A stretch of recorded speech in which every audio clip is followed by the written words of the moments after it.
Why is change so hard? It's not actually because you lack willpower.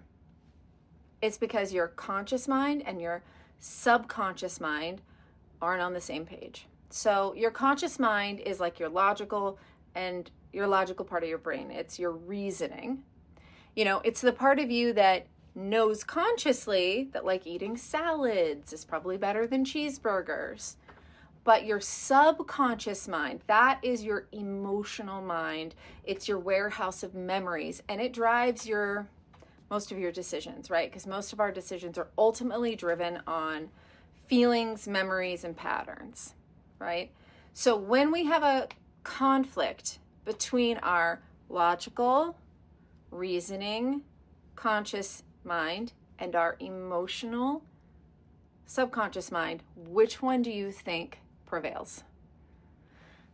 Usually your subconscious mind, because our emotions are a much stronger motivator than our logic, right? You can know the facts, but your emotional brain, if it's not on board, it's very hard to make that change, right? You could be like, I know that eating sugar is not good for me. I agree. But then you have a bad day or you have a celebration and you want the sweets, right? And you're driven emotionally to eat the sugar, eat the donuts, eat the cake. It's a much stronger driver of behavior than conscious thinking.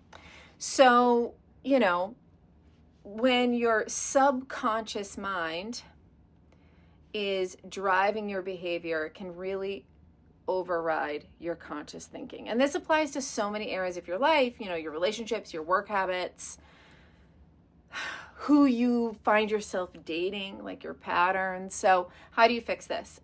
First is to start by addressing your emotional connection. What feeling am I chasing? How can I redirect that towards a behavior I want? Like if you are seeking comfort, what are other ways you can seek comfort other than the sweets, using this example? So identifying what the emotional need is and finding a different, healthier way to meet that need.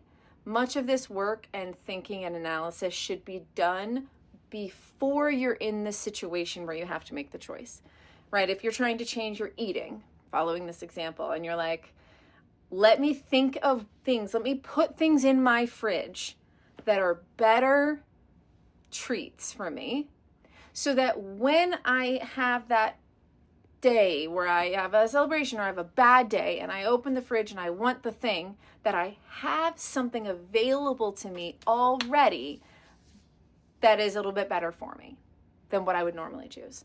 So that you don't leave yourself in a position where you're having to solve that problem in the moment when those emotions are driving your behavior, right? Because then you're probably setting yourself up for failure. Small mindset shifts, learning to do this, can really make a big impact over time of creating more harmony between your conscious and subconscious minds. So it's less of a battle, more of a partnership.